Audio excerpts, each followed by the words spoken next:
오늘 이 예배 가운데 하나님께서만 영광 받으시고 하나님만 찬양하고 또 하나님만 찬양 받으시는 그런 예배가 되기를 간절히 바라겠습니다. 제가 여기 오기 전에 저기 조 목사님께서 전화를 하셨더라고요. 한번 저희 교회 오셔서 말씀 전해 주셔야 되지 않겠습니까? 그래서 그럼 너무 감사하죠 라고 제가 흔쾌히 했는데 그 다음 말씀이 뭐였냐면 저희 교회에 오셔가지고 교회가 너무 커서 길을 잃어버리실 수 있으니까 그거 정말 조심하십시오 이렇게 얘기를 하더라고요. 근데 오늘 와서 보니까 와 정말 하나님의 은혜가 너무 크고 이 성전이 너무 이쁘네요. 근데 제가 그 다음에 하나 또 여러분들이 마음에 품으실 비전을 우리 목사님에게 말씀드렸어요. 내비게이션은 필요 없나요? 라고 말씀을 드렸는데 다음에 또 언제가 될지 모르지만 다음에 또 우리 성도님들 만나 뵙고 같이 예배 드릴 때 그때는 정말 더 많은 영혼들이 이 자리를 꽉 차서 더 큰 교회가 필요한, 그래서 제가 내비게이션을 가지고 교회 안을 돌아다녀야 될 정도의 그런 교회로, 하나님의 복음을 증거하는 그런 교회로 성장하기를 간절히 기도해 봅니다. 네. 예, 제가 알바니아의 상황도 잠깐 말씀드리고 기도하시고 관심 가지시고 하시니까 알바니아 상황도 잠깐 말씀드리고 그리고 말씀을 나누도록 하겠습니다. 코로나 때는 알바니아는 아예 모임 자체에, 한국도 마찬가지지만 모임 자체를 금지해가지고 전혀 모일 수 없는 상태였어요. 그렇게 긴 시간을 보내다가 이제 코로나가 조금 종식이 되면서 나라에서도 법을 조금 완화해서 다시 작은 모임부터 이렇게 시작이 되어졌어요. 근데 이 모임들이 그동안 한 1년 반 넘게 이렇게 모임이 없다 보니까, 그리고 왕래하는 것도 철저하게 막고 이렇게 해서 또 교회에서 만약에 그런 코로나가 번졌다는 얘기가 나오게 되면은 굉장히 시골 교회는 타격이 크거든요. 그래서 정말 조심하다가 다시 사역을 시작하게 되니까 이제 처음부터 다시 하는 느낌이 들었습니다. 그래서 또 처음부터 다시 하는 마음을 가지고 시작을 했는데 이제 어느 정도 또 조금 안정되려고 하니까 유럽은 여름 휴가가 한 달에서 두 달인 경우가 참 많습니다. 그러니까는 여름 휴가 한 달, 두 달을 위해서 1년을 버는 사람들이 그때 쓰려고, 그러다 보니까 또 많은 저 교회 우리 성도님들이 막 또 휴가를 가고 또 이렇게 해가지고 침체되어지는 상황을, 또 어려운 상황들을 한 달 반, 두 달 겪으면서 그렇게 지내다가 이제 제가 들어올 때쯤 돼서 다시 정상화되는 그런 상황에 있습니다. 그리고 이제 저희가 비전을 말씀드리는데 같이 기도해 주십시오. 교회가 조금 안정되어져 가면서 이 사역들은, 교회 사역들은 아무래도 현지인들이 하는 게 좋다는 생각이 자꾸 들어서 현지인들에게 좀 이양하고 싶은 마음도 있고요. 그리고 그러면서 저희는 선교사만이 할 수 있는, 현지인이 할 수 없는 선교사만이 할 수 있는 일이 무엇일까라고 고민하는 가운데 이제 지에 있는 그 목사님들을 이렇게 잘 가르치고 또 훈련시키고 서포트해서 그분들로 하여금 교회를 개척할 수 있게끔 하는 그런 사역을 지금 다른 목사님 몇 분과 그 사역을 지금 진행하고 있고요. 거기서 좀 더 나가서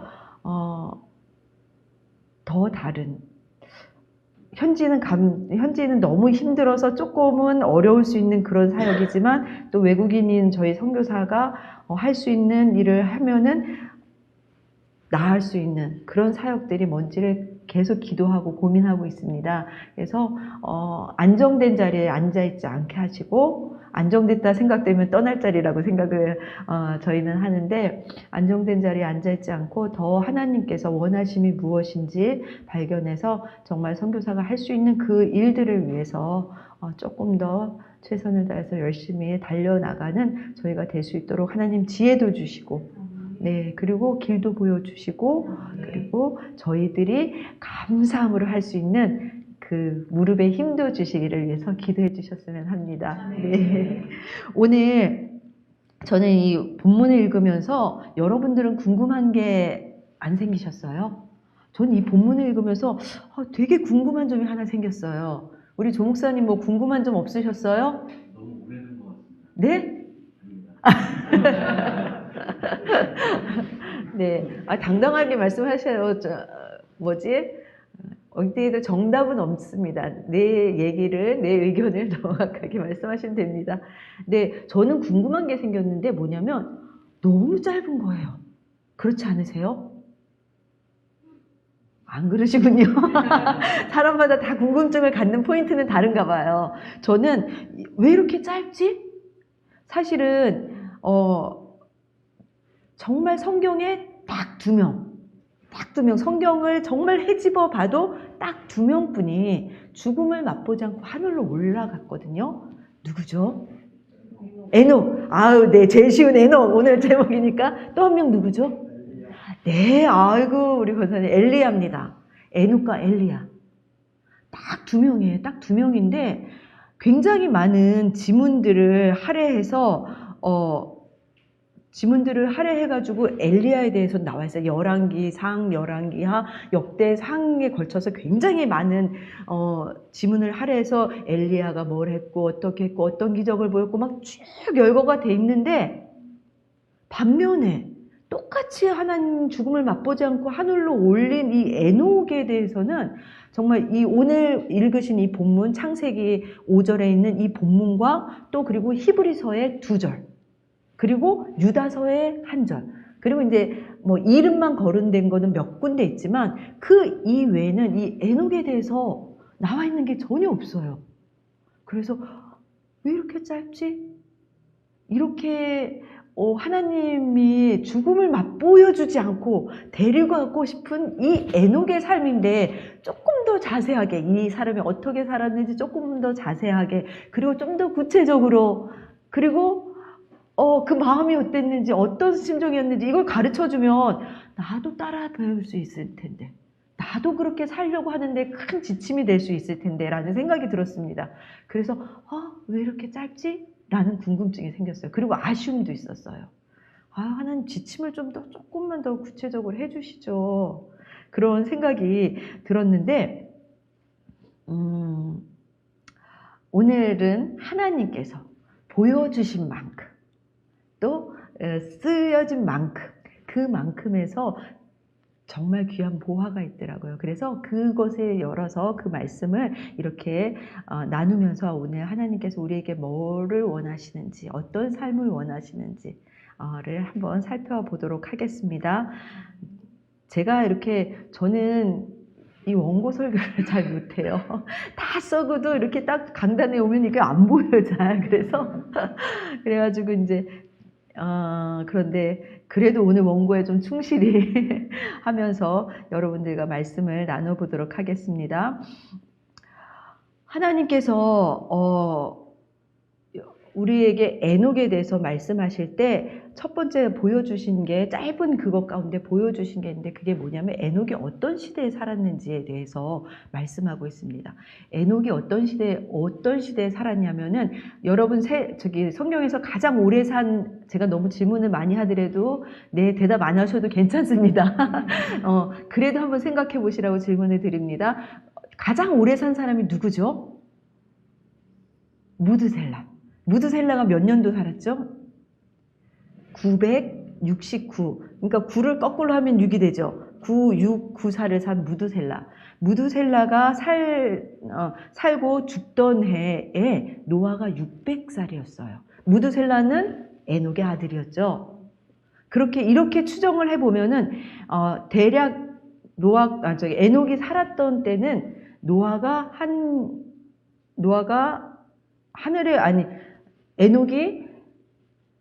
태어날 때 에녹이 하늘로 올려간 그때 당시. 근데 여러분들은 아마 기억하실 것입니다. 하나님께서 그렇게 사랑하는 우리 사람들을 이제는 더 이상 안 되겠다 싶어서 물로 심판하기를 결정하는 노아 홍수를 여러분들 기억하시죠? 그렇다면 노아 홍수를 결정한 그 하나님이 보신 그 세대가 어떤 세대였냐면 정말 악의와 불의가 창궐했었고 하나님을 비웃는 세대였고 모든 죄가 범람한 그런 세대였음을 저희가 추측해서 알 수 있죠. 그래서 그 세대에 에녹이 살았던 것을 볼 수 있습니다. 그러면서 그런 세대들을 살았던 에녹에 대해서 오늘 본문은 무드셀라를 낳은 후 300년을 하나님과 동행하며 자녀를 낳았으며 라고 기록하고 있습니다. 우리가 그 어려운 세대, 여러분들 지금도 굉장히 어려운 시대를 살고 있죠. 특별히 믿음을 가지고 산다는 것은 참 쉽지 않은 시대인 것을 저희가 볼 수 있습니다. 하나님을 모욕하는 시대고요. 하나님이 없다라고 얘기하는 시대고요. 사탄을 숭배하는 시대고요. 그렇죠? 그것뿐만 아니라 윤리적으로 도덕적으로 굉장히 타락한 시대에 살고 있습니다. 노아 시대가 에녹 시대가 바로 그런 시대였던 것입니다.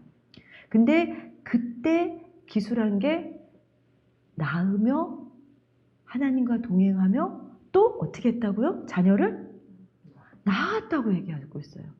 제가 이 성경을 읽으면서 그거는 우리 삶과 별로 다르지 않죠. 우리도 결혼해서 자녀를 낳고 그 자녀가 길을 자라면서 이렇게 살고 있잖아요. 그죠? 우리와 별로 다르지 않은 그 삶을 살았다는 것을 말씀하고 있어요. 성경의 어떤 부분에서도 에녹이 하나님의 영광을 위해서 무언가 큰 업적을 남겼고, 유다서에 나와 있는 거에는 그냥 살짝 하나님의 말씀을 전했다라고 얘기하는 거 보면 선지자의 역할을 하긴 했다고 얘기했습니다. 그렇지만 뭐 어떤 큰 업적을 이루고 기적과 이적을 이루고 막 이렇게 기록되어진 게 하나도 없습니다. 그래서 제가 그것을 보면서 무릎을 탁 치게 됐습니다. 하나님이 그래서 그러셨구나. 그래서 이 에녹에 대해서 이렇게 짧게 기술하셨구나.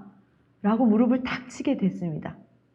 여러분들 혹시 넘사벽이라는 말씀을 아세요? 저는 그냥 대충 의미는 알았는데 정확하게 넘사벽이 뭔지를 몰랐습니다. 근데 그래서 제가 찾아봤잖아요. 그랬더니 넘사벽이 뭐냐면 넘을 수 없는 4차원의 벽. 맞습니까? 우리 젊은 친구들은 잘 아시죠? 넘을 수 없는 4차원의 벽. 이거는 매우 뛰어나가지고 아무리 노력해도 도저히 따라잡을 수 없거나 그리고 대적할 만한 상대가 없는 그런 말을 이루는 것이라고 얘기하고 있더라고요. 엘리야 어떠세요? 여러분들 엘리야처럼 사실 수 있으시겠어요?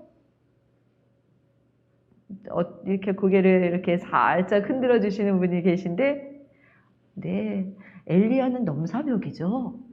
네, 엘리야처럼 기적과 이적을 행하고 또 그 수많은 제자들을 기르고 심지어 불을 휙 켜도 하나님께로 간 그 넘사벽인 그 엘리야 도저히 따라잡을 수가 없죠. 근데 에녹은 뭐라 그랬냐면요, 낳고 또 낳고 그냥 일반적인 삶을 살았다는 거예요. 그래서 제가 무릎을 딱 쳐준 게, 하나님, 그렇군요. 당신이 이래서 우리 보고 엘리야 같이 살으라 그러면 다 두 손 두 발 들고 나 못 살아요 이럴 것 같으니까 하나님께서 에녹을 보여주시면서 너희들의 삶이야. 니네들이 사는 거야. 라고 그렇게 말씀하시는 것 같았어요. 오늘 하나님께서 저희에게 주시는 이 교훈을 보면서 그러면은 에녹이 사는데 어떻게 살았는지 몇 가지로 저희가 좀 살펴보면서 우리가 그냥 막 엘리야처럼 위대한 업적을 하고 뭐 막 이렇게 하나님의 영광을 위해서 막 이러지 않아도 우리의 삶이 히브리서에 나와 있는 히브리서에 뭐라고 나와 있죠? 히브리서의 말씀에는 하나님을 기쁘시게 하는 자라는 증거를 받았다고 말씀하고 있죠. 하나님을 기쁘시게 하는 그런 삶을 저도 여러분들도 사실 수 있다는 희망을 주시기 위해서 하나님께서 이 에녹에 대해서 이렇게 짧게 쓰신 거라는 생각이 들었습니다. 자, 여기서 다시 한번 질문을 드릴게요. 이거는 제가 한 1분 정도 전체에게 드릴게요. 그리고 3분 정도에게 질문을 직접적으로 하겠습니다. 네, 좀 어려우시죠? 잠이 확 깨시죠? 근데 왜 이렇게 이 귀한 시간을 할애해서 그 질문을 드리냐면은 정말 이거는 우리의 삶이 어떻게 사라지고 있는가를 한번 확인하기 위해서 여러분들에게 드리는 질문입니다. 정말 우리가 제대로 된 삶을 살고 있나? 라고 한번 물어보시는, 스스로에게 물어보시는 시간을 드리기 위해서 이 질문을 드리는데 너무 간단해요. 여러분은 요즘 어떻게 신앙생활 하고 계십니까? 자, 지금부터 1분 드리겠습니다. 다 답을 다 생각하셔야 돼요. 제가 누구를 시킬지 모릅니다. 제일 답을 안 생각하실 분들을 집어서 여쭐 수도 있습니다. 네. 다시 한번 질문 드릴까요? 여러분들은 요즘 어떻게 신앙생활 하고 계십니까? 우리가 왜 이 질문을 정말 설교의 귀한 시간에 정말 이 시간을 할애해서 드렸냐면 저희 신앙생활을 하는 저희가 굉장히 착각 가운데 사는 경우가 많습니다. 뭐냐면요. 신앙생활이 한 단어일까요? 두 단어일까요? 두 단어일까요? 한 단어일까요? 제가 두 단어 이런데 제가 네, 두 단어 이러면은 가만히 계셨을 텐데 두 단어요? 이러니까는 아니, 한 단어. 여러분들 이거를 한 단어로 사시느냐 두 단어로 사시느냐에 따라서 정말 다른 삶을 사실 거라고 저는 생각이 됩니다. 일반적으로요, 많은 그리스도인들이 두 단어로 삽니다. 신앙과 생활. 신앙 따로, 생활 따로. 신앙이라 하면 와서 예배드리고 성경 읽고 기도하고 전도하고 말씀 묵상하고 또 봉사하고 주님의 이름으로 구제하고 이런 신앙의 카테고리 안에 이거를 넣습니다. 생활이라는 것은 나의 학교 생활, 나의 가정 생활, 나의 직장 생활, 내가 화났을 때, 내가 집착했을 때, 그리고 내가 누구와 싸웠을 때, 그냥 일상에서 일어나는 모든, 내가 잠잘 때, 쉴 때, 이 모든 거를 신앙으로 생활로 넣어버리는 거예요. 신앙과 생활이 분리된 삶. 근데 성경은 말씀하시기를 이 에녹을 통해서 우리가 교훈받아야 될 것은 신앙생활은 두 단어가 아니고요. 신앙생활은 한 단어이라는 것입니다. 그렇기 때문에 우리 집사님 몸을 위해서 편히 쉬는 것도 신앙생활입니다. 그죠? 하나님의 성전이잖아요. 또 주신 좋은 기회잖아요. 그죠? 그것도 신앙생활이 될 수가 있고요. 그리고 여러분들이 또 건강을 위해서 열심히 운동하는 그것도 신앙생활이 될 수 있습니다. 왜 신앙과 생활을 분리해서 우리 그리스도인이 그렇게 사는지 하나님께서는 신앙생활을 분리하라고 말씀하지 않고 오늘 에녹도 낳고 동행하고 그죠? 낳는 것 따로 동행하는 것 따로가 아니라 낳고 동행하면서 낳았다. 그쵸? 이 낳고 동행했다 하면은 낳는 거 따로 동행 따로 이렇게 생각할 수 있는데 낳고 동행하고 계속 낳대요. 그건 우리의 일반 생활을 영위했다는 것입니다. 신앙과 생활은 한 단어라는 거죠. 여러분들 아까 목사님 발음을 좀 많이 이렇게 액세서리라고 불러주셨는데 악세사리의 그 뜻이 뭔지 아세요? 저는 궁금한 게 많아서 잘 찾아봅니다. 막 또 국어사전을 찾아봤죠. 찾아봤더니 옷 외에 내 몸에 걸치는 모든 것이 액세서리라고 그러더라고요. 거기에는 주얼리라고 표현하는 팔찌, 반지, 목걸이, 귀걸이 이런 것도 포함돼요. 그리고 내 몸에 옷이 아닌 다른 거면은 뭐가 포함이 될까요? 브로치, 가방, 모자, 시계. 심지어는 신발까지. 그죠? 그 모든 게 다 포함이 되는 게 액세서리입니다. 근데 이 액세서리를 왜 하는지 이거는 아시겠죠? 오늘 액세서리 하나도 안 하고 오셨다고 하시는 분 한번 손 한번 들어보시겠어요? 없으시죠? 뭔가 하나는 걸치셨죠? 뭔가 하나는 됐든지 다른 게 아니면은 시계가 됐든지 목걸이가 됐든지 뭔가 하나는 걸치셨죠. 이 액세서리를 왜 걸치죠? 액세서리는 내가 이렇게 내가 이거를 걸침을 통해서 그거를 통해서 내가 조금 더 아름다운, 그죠? 내 미모를 좀 더 돋보이게 하고, 또 나는 이만한 부가 있어, 이만한 권력이 있어. 가방 몇 천만 원짜리 그러니까 들고 다니겠죠? 그러면서 나는 이 정도 지위야, 나는 이 정도 부야, 나는 그래. 그러면서 나를 돋보이게 하기 위해서 액세서리를 걸치잖아요, 그죠? 그게 나쁘다는 거 아닙니다. 적당한 액세서리는 많은 사람들에게 기쁨을 주고 그리고 좋은 분위기를 주는 거예요. 그것을 위해서 우리가 액세서리를 걸치잖아요. 근데 정말 그 1000만 원짜리 브로치를 이렇게 딱 가슴에 차고 있는 사람이, 그리고 몇 억이 되는, 진짜 몇 억이 되는 가방이 있더라고요. 저는 놀랐어요. 저는 그 무거워서 어떻게 가지고 다니지? 이렇게 생각했는데 몇 억이 되는 가방이 있더라고요. 그 가방을 이렇게 들고 다니는 사람. 어제 어떤 집사님을 잠깐 만나 뵀는데 딸이 이 목걸이랑 300만 원을 주면서 이 목걸이랑 팔찌를 하라고 300만 원을 줬대요.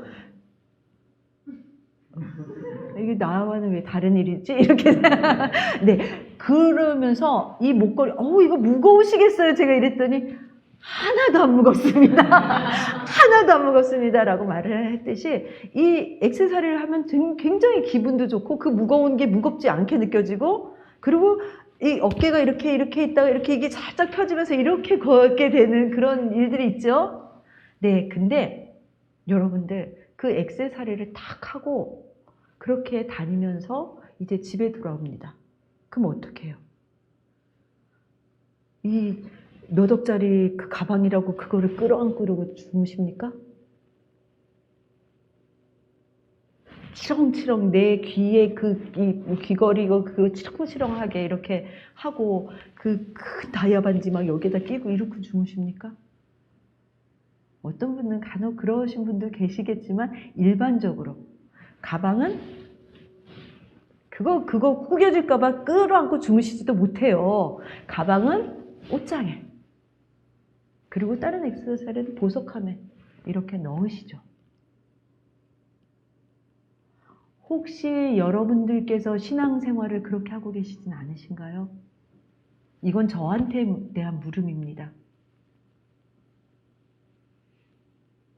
신앙이라는 거, 교회에 와야 된다는 거, 그리고 기도해야 된다는 거, 말씀 들어야 된다는 거, 예배 참석해야 된다는 거, 이거를 이렇게 막 치장하고 있다가 내 생활로 갔을 때는 다 벗어서 던지고, 그리고 그냥 나의 본연의 모습대로 생활을 하는 그런 삶을 살고 있지는 않으시죠. 저는 이거를 생각하면서 참 많이 저의 삶을 뒤돌아보게 되었습니다. 나의 신앙생활이 어떤 것인지, 왜 근데 이렇게 액세서리를 막 이렇게 하고 막 그런 걸 끌어안고 자고 신발 못 벗고 이렇게 자면은 분명히 거기에 대한 후유증이 생기죠. 지저분해진다거나 그 액세서리가 이렇게 망가진다거나 뭐 여러 가지 귀 여기 이렇게 자국이 생긴다든가, 그렇죠. 그렇듯이 이 신앙과 생활이 분리된 삶을 살았을 때 나오는 부작용이 있습니다. 그게 뭐냐면 개독교라는 얘기죠. 신앙과 생활을 분리하셔서 사실 때 우리 기독교가 욕을 먹는 거예요. 저 사람들은 맨날 기도한다 그러면서 맨날 주일 예배 나한테 나오라 그러면서 하는 행동은 참, 저 장로는 자기가 장로라 그러면서 맨날 사기 쳐먹고 다니고. 못 들어보셨습니까? 아이고, 여기는 못 들어보신 분들이 많으신가 봐요. 근데 정말 많은 분들이 기독교를 욕하는 이유가 그것입니다. 목사도 사기를 치는 경우도 많고요. 그리스도인이라고 하면서도 자기가 하고 싶은 대로 다 하면서 신앙과는 다른 생활의 삶을 살고 있는 분들이 얼마나 많은지, 이게 분리된 삶을 살고 있는 분들이 얼마나 많은지요. 그렇기 때문에 요즘 시대에 전도가 안 되고, 그렇기 때문에 요즘 시대에 정말 하나님이 기뻐하시는 그리스도인이 없게 되는,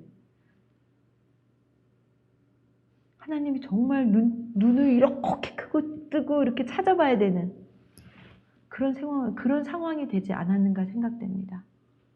여러분들의 삶 가운데서 신앙이 액세서리가 되지 않기를 바랍니다. 신앙 생활은 두 단어가 아니라 한 단어로 사시기 바랍니다. 많은 청소년 집회들 같은 데 가면은 그러죠. 많은 청소년 집회뿐만 아니라 큰 집회들 가면은 정말 헌신과 결단을 막 목사님이 요구하시면은, 하나님, 제가 여기 있습니다. 저의 생명을 하나님 앞에 드립니다. 하나님, 저의 삶을 받아주셔서 하나님 원하시는 곳에 써주십시오. 이렇게 결단하는 굉장히 많은 우리 성도님들을 볼 수 있습니다. 그죠? 큰 집회들을 하면 그렇게 결단자들이 너무 많죠. 근데 그 집회가 끝나고 이제 버스를 타고 자동차를 타고 나와야 되는데 어떻죠? 1분이라도 먼저 가려고 막 밀치고 어떻게든지 먼저 가려고. 이게 다만 비단 다른 사람 얘기가 아니에요. 저희 얘기예요. 저희가 2002년도에 알바니아를 갔습니다. 알바니아 갔는데 알바니아 상공에서 이렇게 내려다보는 알바니아 그 땅을 보니까 마음이 너무 울컥하고 감격이 되는 거예요. 그래서 주성교 사람처럼, 하나님, 이 산지를 내게 주십시오. 주님께서 허락하면 이 땅을 복음화하겠습니다. 정말 울컥해가지고 감격해서 눈물을 흘리면서 하나님 앞에 그런 기도를, 갈렙의 기도를 드렸던 것을 생각합니다. 근데 한 달이 못 지나서 집주인하고 그 조그만 돈 문제로 막 이렇게 갈등이 있고 다툼이 있으면서 내가 저렇게 개념 없는 사람들 이 정말 이러면서 화를 내는 저 모습을 보게 되더라고요. 여러분들은 그런 경험 없으세요? 네, 없으시기를 바랍니다. 네, 이렇듯이 우리가 신앙을 삶으로 살아드리는 것. 그렇다고 아까 또 어떤 분이 오해하실 수 있으실 텐데, 절대로 하나님 앞에 헌신하지 말란 말 아닙니다. 그 헌신을, 내가 하나님 앞에 드린 헌신과 내 생명을 하나님 앞에 삶으로 살아드리라는 말씀을 드리고 싶은 것입니다. 그래서 여러분들이 신앙생활을 하시기를 바랍니다. 신앙과 생활을 절대 분리하시지 마시기 바랍니다. 여러분들이 핸드폰 보는 것도 신앙생활에 들어가야 되고요. 여러분들이 식사하시는 것도 신앙생활에 들어가야 되고요. 여러분들이 정말 껄끄러운 사람과의 그 관계도 신앙생활에 들어가야 됩니다. 그럴 때 여러분들이 내가 어떻게 해야 되지? 라고 생각을 하실 수 있습니다. 그리고요, 또 한 가지, 세 가지를 말씀드릴 게 있는데, 첫째 가장 중요한 게 신앙생활. 그리고 또 한 가지는 뭐냐면, 우리의 가치관이 바뀌어야 됩니다. 우리의 기준이 바뀌어야 되는 거죠. 우리는 업적을 많이 이루고 큰 일을 한 사람한테 위대하다는 표현을 씁니다. 그죠? 근데 에녹은 아무런 업적이 없어요. 다만 한 절에 하나님의 말씀을 전한 것뿐이 없습니다. 우리의 가치관이 세상의 가치관과 너무 혼합되어 있는 거예요. 기독교인의 가치관. 기독교인도 잘 돼야지 그게 복 받는 거라고, 하나님이 기뻐하시는 거라고는 생각을 하는 사람이 얼마나 많은지 모릅니다. 여러분들 잘 되는 것과 하나님이 잘 되는 게 하나님의 잘 된다. 이 잘 되는 표현도 약간 애매하죠. 우리 아까 권사님 말씀하셨듯이 돈을 많이 벌어야지. 돈을 많이 벌어야지 하나님이 복 주시는 것이라고 생각하는 사람들이 너무 많습니다. 그게 성경적인 가치관인가요? 돈 많이 벌어서 죄 더 많이 짓는 사람은 굉장히 많습니다. 돈 많이 벌어가지고 불행해지는 사람 더 많습니다. 그러면 돈 이꼴 하나님의 복으로. 근데 이게 세상의 가치관이 아니라 기독교 안에도, 교회 안에도 이 가치관이 들어와 있습니다. 그래서 어떤 분이 그러시더라고요. 정말 사업 잘 하시는, 잘 되시는, 번창하시는 분의 자리가 다르대요. 그리고 오면은 그분 먼저 이렇게 안내를 해드린대요. 이거는 세상의 가치관을 그대로 교회에 가져온 것입니다. 여러분들 혹시 군대에 가야 되는 나이에 있는 형제님들 계십니까? 그럴 때 목사님한테 어떻게 기도받죠? 좋은 부대 좀 갈 수 있게 기도해 주십시오, 목사님. 그러면 그 사람이 좋은 부대 가면 딴 사람은 어떻게 되죠? 딴 사람은 나쁜 부대에 가는 겁니다. 여러분들 그리스도인의 이런 기도가 옳은 기도라고 생각하십니까? 아니죠. 정말 옳은 기도는 하나님, 이 아이가 가는 어느 부대서든지 어려움이 있을 때 그 어려움을 이겨낼 수 있는 믿음을 주십시오. 그리고 좋은 사람을 붙여주십시오. 이게 그리스도인의 가치에서 나와야 될 기도가 아닙니까? 근데 우리는 너무 세상 가치를 기독교 안으로 들고 들어와서 기복신앙이라 그러죠. 뭔가 돈을 많이 벌면, 뭔가 지위가 높아지면 잘 되는 것처럼, 좀 편안하면 잘 되는 것처럼, 건강하면 잘 되는 것처럼 이렇게 생각을 하고 있습니다. 저는 하나님께서 우리의 가치를 바꾸시게 하기 위해서 에녹에 대한 이런 업적들을 전혀 안 쓰셨다고 생각이 돼요. 그리고 내가 이 사람을 기뻐한다라고 얘기하셨던 것 같습니다.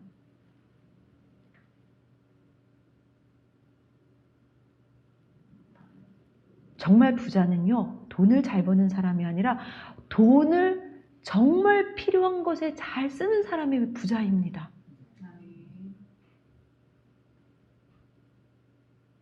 그렇죠? 안 그러면은 평생을, 예전에도 한번 제가 그 예화를 드렸던 것 같아요. 평생을 하나님 앞에 새벽재단, 철야재단을 쌓으시면서 이 나라와 이 땅과 이 나라의 교회들을 위해서 기도하시는, 근데도 생활이 어려워서 휴지, 폐유지를 주어 생활하시는 그 권사님은 저주를 받은 거네요. 그렇죠? 그렇게 생각한다면 여러분들의 가치관을 바꾸시기를 바랍니다. 대학가 저는 한번 깜짝 놀란 적이 있습니다. 아는 친구가 알바니아 왔길래 청년회에 대해서 굉장히 고민을 하더라고요. 그래서 그래, 그럼 청년회 재정을 한번 적어봐 이랬더니 뭐 누구 적는 거예요. 그러면서 아이들의 그 상황을 저한테 얘기를 해주는데 그 친구가 이 아이는 못 나오고요. 이래서 왜? 걔네 집이 너무 멀어? 어디 이사 갔어? 이랬더니 그 아이가 하는 말이 뭔지 아십니까? 얘는 고3이에요. 고3인데 왜 교회를 못 나와? 부모님이 못 나가게 하세요. 그 부모님 권사님이십니다. 그렇게 고3 아이들에게 면죄부를 주고 10년이 지나서 5년이 지나서 10년이 지나서 그 권사님, 저희 아이 신앙생활 잘할 수 있게 해주십시오. 기도 제목 내시는 거예요. 이게 우리 안에, 기독교 안에 들어온 잘못된 가치관인 것입니다. 내가 알든지 모르든지 믿음이라고 얘기했던 그 안에도 정말 잘못된 이 가치관이 우리의 삶을 지금 살게 하고 있는 거예요.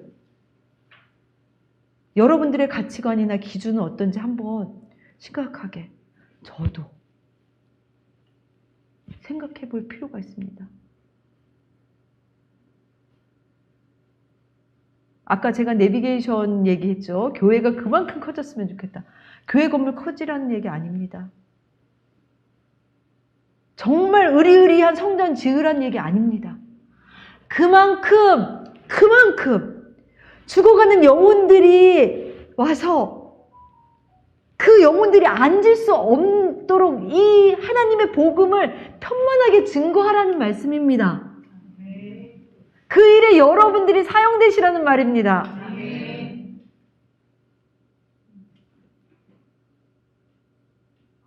세상 기준을 교회 안에 가져오시지 않기를 바랍니다. 큰 차 몰고 다니는 거. 저도 제자가 빌려줘가지고 그랜저를 몰고 왔습니다. 제 평생에 제일 좋은 차인 것 같습니다.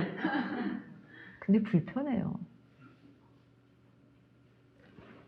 알바니아에서 쬐끄만 차 몰고 다닐 때는 오늘 아마 저 주차를 도와주신 형제가 아실 겁니다. 선교사님 진짜 운전 진짜 못하시네. 주차하기도 얼마나 불편하고. 그런데 또 그렇게 타야 될 때가 있습니다. 그쵸? 무조건 그게 잘못이고 이게 잘하고가 아니라 정말 하나님이 어떤 걸 기뻐하실지, 이 차를 타서 하나님 기뻐하시고 또 하나님 기뻐하시는 일에 내가 사용되어진다면 타셔야죠. 근데 그 기준이나 가치가 세상 것이 아니기를 원합니다. 하나님의 영광, 영혼 구원. 근데 어떤 분이 또 반문하셔요. 선교사님 선교사님은 직장 생활 안 하시잖아요. 네? 직장 생활 안 하시잖아요. 그냥 교회 사역도 교회고 집에 가도 남편도 목사고 그렇지 않습니까? 그러니까 조금 편하게 하시죠. 네, 맞을 수 있습니다. 하지만요, 하나님께서는 오늘 애누고통에서 우리에게 그 악한 세대를 살았던, 정말 하나님이 심판을 결정하실 수밖에 없던 그렇게 악한 패역한 세대에 살았던 에녹도 이런 삶을 살았다고 하지 않습니까? 그죠? 여러분들도 사실 수 있으시리라 믿습니다. 네. 그리고 또 한 가지 우리가 여기서 주목해 볼 단어가 있어요. 동행이죠. 동행은 히브리어로 할라크라고 합니다. 할라크인데 이거는 두 가지의 단어가 합성된 언어예요. 물론 다른 데 동행이 같이 쓰여진 할라크지만 이걸 어떻게 동사나 이렇게 적용하느냐에 따라서 약간의 의미의 차이는 있지만 오늘 여기에 나와 있는 이 동행이라는 의미는 함께 걷다라는 의미로 해석하는 게 가장 적절합니다. 함께 걷다. 함께와 걷다의 합성어인 거죠. 그게 동행입니다. 제가 어떤 분이랑 동행에 대해서 얘기를 하다, 우리 이니 목사님을 만난 것도 동행교회였습니다. 네, 제가 예전에 섬기던 교회도 동행교회였습니다. 어떤 분이랑 동행에 대해서 이렇게 얘기하다가 그분이 그러시는 거예요. 요즘 사람들요, 하나님의 동행, 아이고, 선교사님 웃기고 있어요.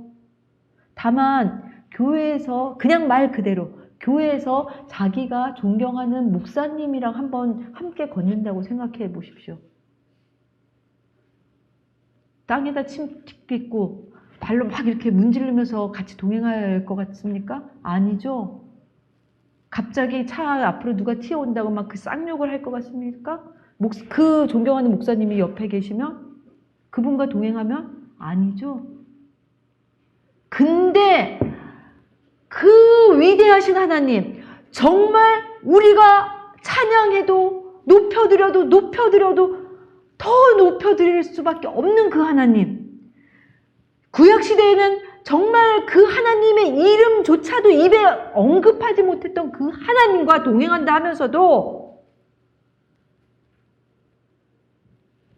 일개의 사람과 동행하는 것과 같지 않은 그런 행동을 한다는 거죠.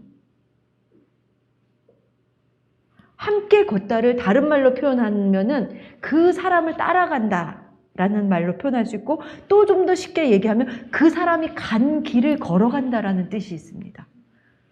먼저 앞에가 내가 존경하는, 나보다 앞에 가면서 살았던 그 사람의 길을 내가 그대로 보고 따라간다는 뜻이 있습니다. 하나님과 동행하는 삶. 근데 우리가 하나님과 동행한다고 너무 쉽게 얘기하면서 정말 목사님과 동행하는 것보다 못한 삶을 살고 있지는 않은지요. 이 또한 저에게 하는 말씀입니다.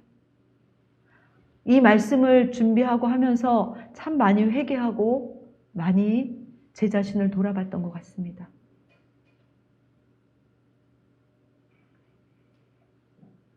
여러분들 삶 가운데 하나님과 동행하는 삶을 사시길 바랍니다. 그분이 내 옆에 계시듯이 정말 나를 억울하게 한 사람, 나를 욕한 사람, 그 사람과의 관계에서도 내가 하나님의 길을 걷는, 하나님이라면 어떻게 하셨을까? 예수님이라면 어떻게 하셨을까? 그분이 어떤 길을 걸으셨을까를 생각하면서 그분처럼 걷기를 원하는 그 사람. 그래서 내 성질을 좀 죽이고 내가 좀 억울해도 그 사람을 위해서 축복하며 기도하고 그럴 수 있는 삶. 여러분들의 삶이 그런 삶이 되시기를 간절히 기도합니다. 그럴 때 여러분들의 삶을 보고 하나님께서 어떻게 말씀하실까요? 우리 한번 히브리서 한번 찾아볼까요? 히브리서 11장이죠.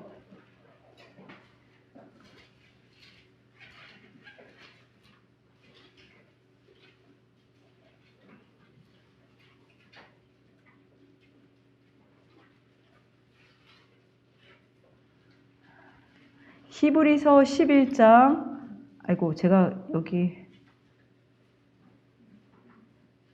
안 써놨어.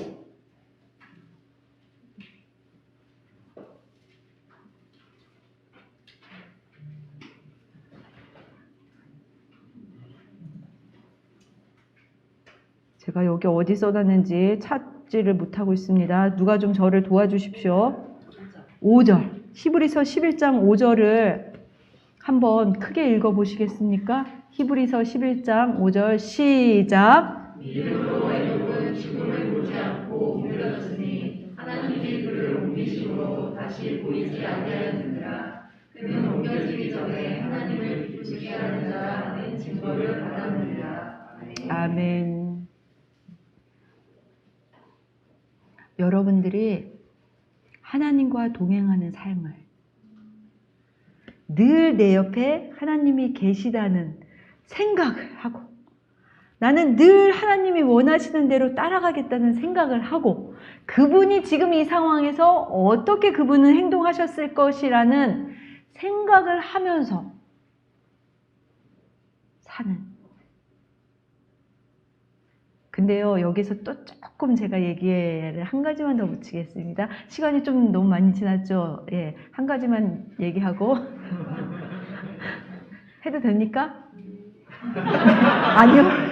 아우, 목사님 이거 마스크 쓰시고, 이거 대답 안 하신 것처럼 하시면서, 아니요. 네, 그러면 안 하겠습니다. 네. 아, 네. 해도 됩니까? 네. 하나님이 정말 기뻐하시는 것이 무엇인지를 생각하는 삶. 책이 있잖아요. 예수님이라면 어떻게 하셨을까? 그쵸? 지금 이 상황에서 예수님이라면 어떻게 하셨을까? 근데요, 여러분들 이것도 세상 기준이 하겠습니다. 세상 기준이 들어온 거예요. 무조건 참고, 무조건 속에 쌓아놓고, 이것이 하나님 기뻐하시는 삶일까요? 아니요. 나도 표현하고 그러면서 적절히 나도 표현하면서 정말 지혜롭게 하는 이게 근데 이렇게 여러분들 무조건 그리스도 왜냐하면 우리가 잘못된 헌신을 하고 잘못된 희생을 하는 경우가 참 많아서 이 말씀을 드리고 싶었습니다. 그리스도인이기 때문에 무조건 참아야 되고 할 말 무조건 안 해야 되고 아우 이 말 하면 저 사람 상처받을 텐데 잘못된 거 보면서도 아유 그래요 잘하고 있어요. 분명히 저 사람은 저걸 고쳐야 되는데 얘기하면은 혹시 교회를 떠나진 않을까? 어떡하지? 그래, 한번 내가 참지 뭐. 나 관계에서 한번 내가 참아버리면 되겠지. 이러면 어때요? 열받죠? 그쵸? 열받아서 막 이렇게 올라오는 거죠. 근데 이분은 하나님, 제가 하나님의 영광을 위해서 참았습니다. 잘못된 헌신, 잘못된 희생, 잘못된 건 잘못됐다고 얘기해 줄 수 있고 그 사람이 그거를 받아들일 수 있게끔 도움을 주고 또 그럼에도 상처받지 않게끔 해줘야 되는데, 그리고 그 사람을 위해서 권면도 해야 되고, 교회가 목사님이 잘못했으면 목사님 잘못했습니다, 이거는 성경적으로 아니지 않습니까? 얘기해야 되는데 무조건 주의 종이기 때문에 참습니다. 근데 불평과 불만을 이렇게, 한빛교회 얘기는 아니죠? 이렇게. 아니요. 가치 없는 희생하지 마십시오. 잘 표현하고, 그리고 그분들을 위해서 더 기도하고, 그리고 그 일들을 위해서 더 열심히 하고. 제가 제대로 잘 표현했나요? 여러분들 무슨 말씀인지 아시겠습니까?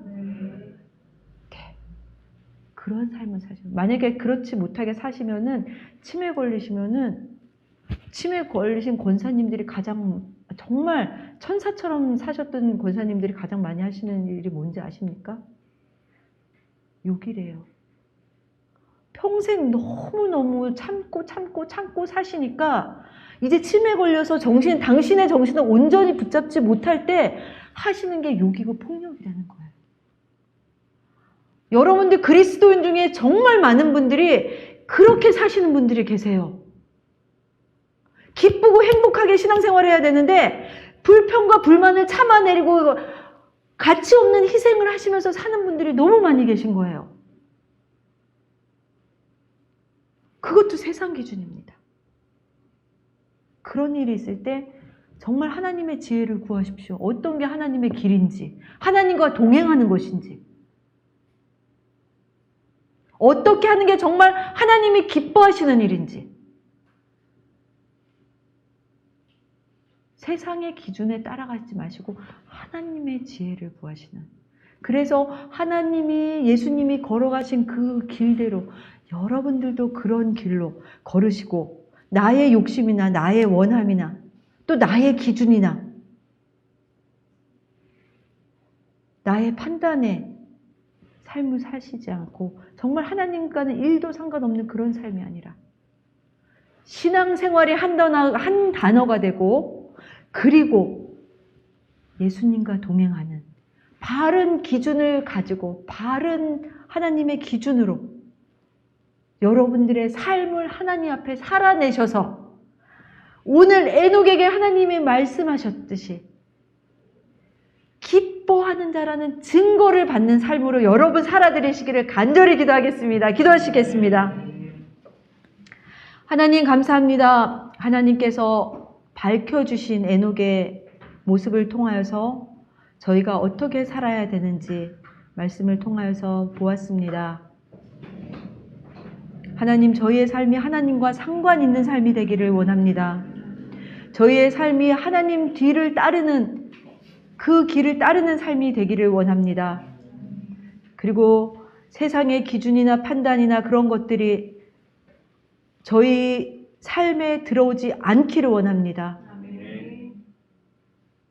또 신앙생활이 한 단어가 되어져서 저희가 먹을 때나 운동할 때나, 그리고 화날 때나 기뻐할 때나 기도할 때나 예배드릴 때나 그 모든 생활이 신앙생활이 되기를 간절히 기도합니다.